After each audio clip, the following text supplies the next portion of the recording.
I was the coordinator for the Neighborhood Solidarity Program in East Hollywood.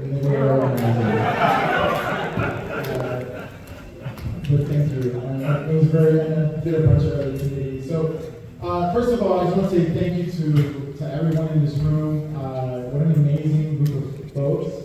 I remember the conventions many years ago. They were a lot smaller than they are today, but we're growing and we're nourishing this amazing group of folks. And so I just want to say it's just really, it feels a lot to be in this space because we continue to grow this space. We got to continue to nourish this space. Also, I want to thank the two co-chairs of the Hugo working group, I guess you can call it. Are they here today? Can you stand up? Marissa, Colin,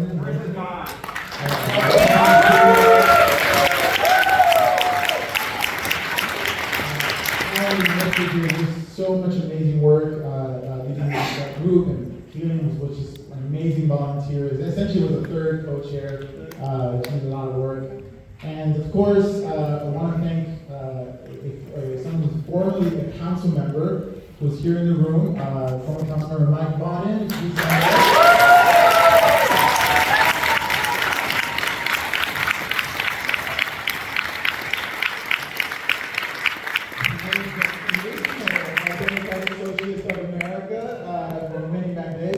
If you have time, he has a picture of himself from UCLA, huh? Another school. He is very proud of saying he's a member of DSA in the 80s, in the Reagan years. So we have a lot of rich history. So as I mentioned, very happy to be. So I've been organizing with United Here Local 11 for 16 years.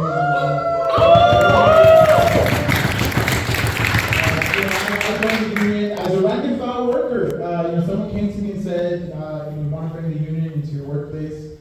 And I was so angry, I was so disillusioned that I said, this can actually work, right? And when we marched on the boss and we said we want to have a union, and the way they reacted afterwards, showing that respect, that deference that never happened to those workers in that company, and eventually winning a union with a good wage, good health insurance, a pension, and the ability to fight the boss every single time. Well, I was hooked. And so I've done that for the last 16 years until I got elected to the council, and spent a lot of time in DSA trying to bring my expertise and my understanding of one-on-one organizing. There's a lot of ways to organize. I'm really good at the one-on-one, like building the union one member at a time. And I brought that, I think, to DSA, trying to organize the chapter one member at a time. But we got a lot of work. So why do the crazy thing of engaging in electoral politics, right?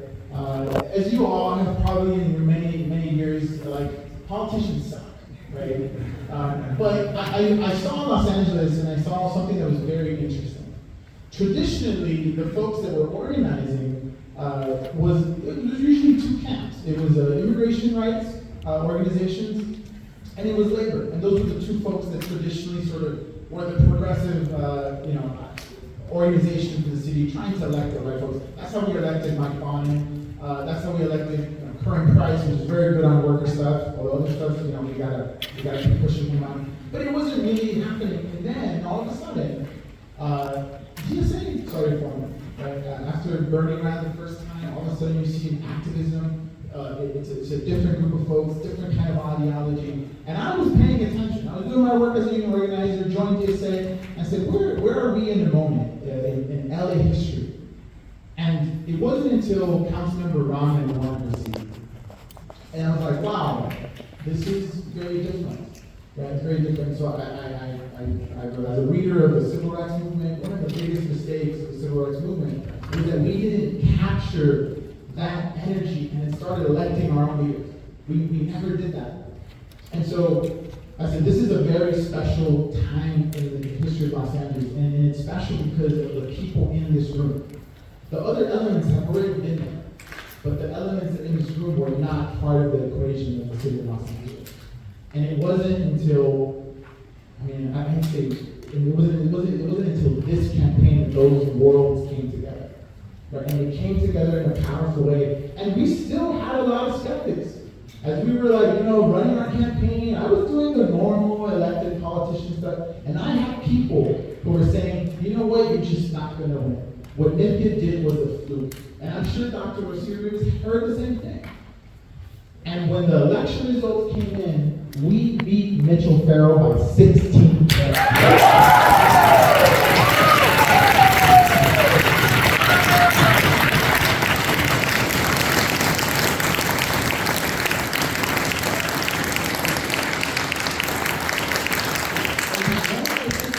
Because we were talking about issues that affect the working class. We were unapologetic that in the city of Los Angeles, we should not be the homeless capital of the Western Hemisphere. That we should not have the largest jail in the country. That we should have a world-class transit system. We shouldn't have people waiting in the sun waiting 15, 20 minutes to catch a bus. That 60% of the renters in the city should not be spending the majority of their money on rent.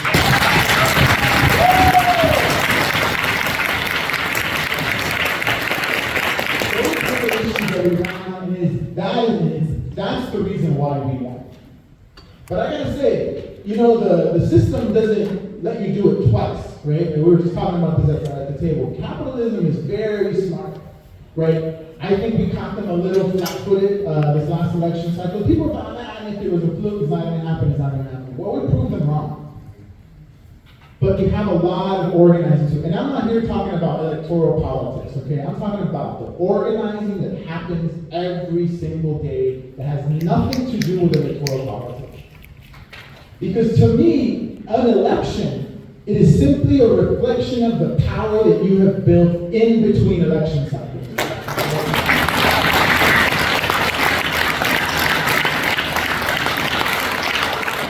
We won these three amazing. Luisa Hernandez won, why I won, why Dr. Osiris won, was because of the organizing that we have done every single day. The work that everybody does in this room. That is a reflection of our power. And I always say, what you win is reflected to the power that you have built. And so right now we've done amazing things. In our first sort of month and a half in office, we were able to shift the conversation on the rights of tenants. And I remember when this discussion, we barely got elected, Elisa and I, we're there, we're in the mix now, we're bringing energy. We thought maybe we're going to win about one of the three protections. Like, maybe we get one. And Councilmember Mike is nodding his head because he was there at the discussions leading up to the election. And he said, hell no. We are not going to accept crumbs on the table. This time around, we want the table. Yeah. All three of the protections that we wanted. It was unprecedented, and it was a huge victory for tenants. But it doesn't stop there. Oh no! We have so many more things that we're gonna be fighting for. We've moved to introduce one of the most exciting motions is for the first time. And because of the work that a lot of housing activists have done with LA, for the first time in Los Angeles in many years, we will have the first social housing in the city of Los Angeles.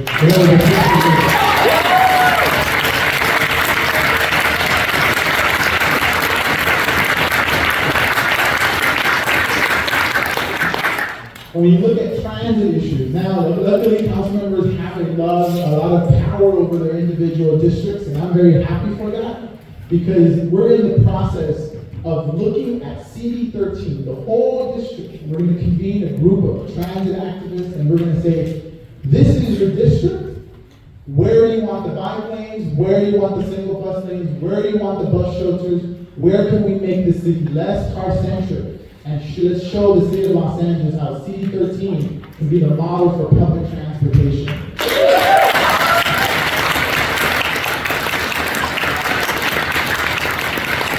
Just a few weeks ago, a few of our council members introduced a motion to make sure that the tourist workers of the city of Los Angeles make no less than $25 an hour starting this year. And so if you work at LAX airport, if you're a hotel worker of 60 hotel rooms or more, we will be pushing for those workers to make $25 an hour this year, and we'll have a $30 wage by 2028.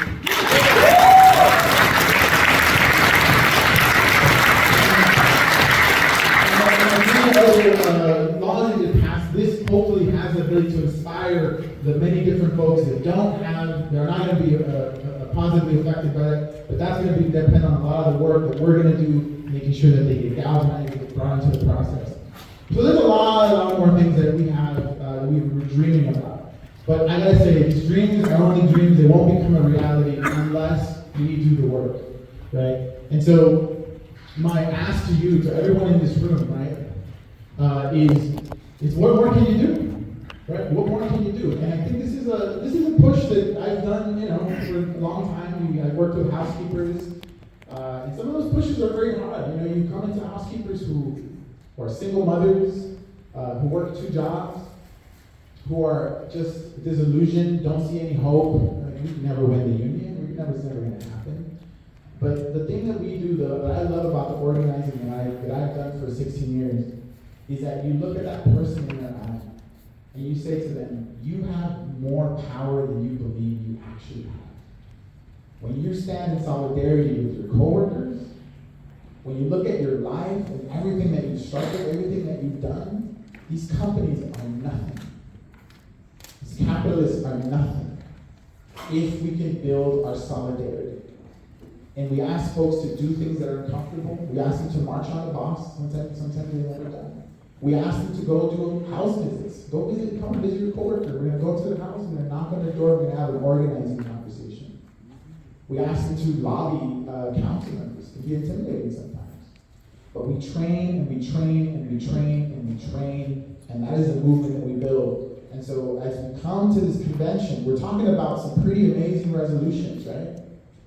But that's going to require a lot of work. It's going to require folks to step outside of their comfort zone, to do new things. We just taught a class. Where's Courtney and Alex and Marissa? Not here today. Okay. We just taught a class, right? We taught a class. On Sunday, we went to my old stomping grounds and we taught a class on how to do one-on-one organizing, right? Because that is a commitment that certainly I have, but I'm asking everybody here in this room, if we want the things we want, we're going to have to fight, we're going to have to scrap, we're going to have to get uncomfortable, because in a year from now, when this convention comes along one more time, I hope this room is doubled. I hope we have more people trained, and we have more people throwing down, because if we do that, right, because the movement is not about a one-off and we're done, right? We're going to be doing this like a whole lifetime, like many of my comrades have done here. Lenny Potage, the organization.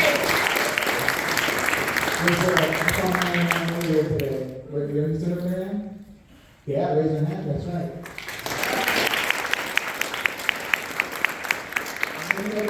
Other colleagues that I haven't met, but that's what the struggle is about. Remember, we always lead with love, we lead with compassion, we lead with solidarity, and if we do that, just the same way those workers win a union, we can win the city and we can make the city work for us. And anyways, thank you so much for having me, and look forward to fighting alongside you.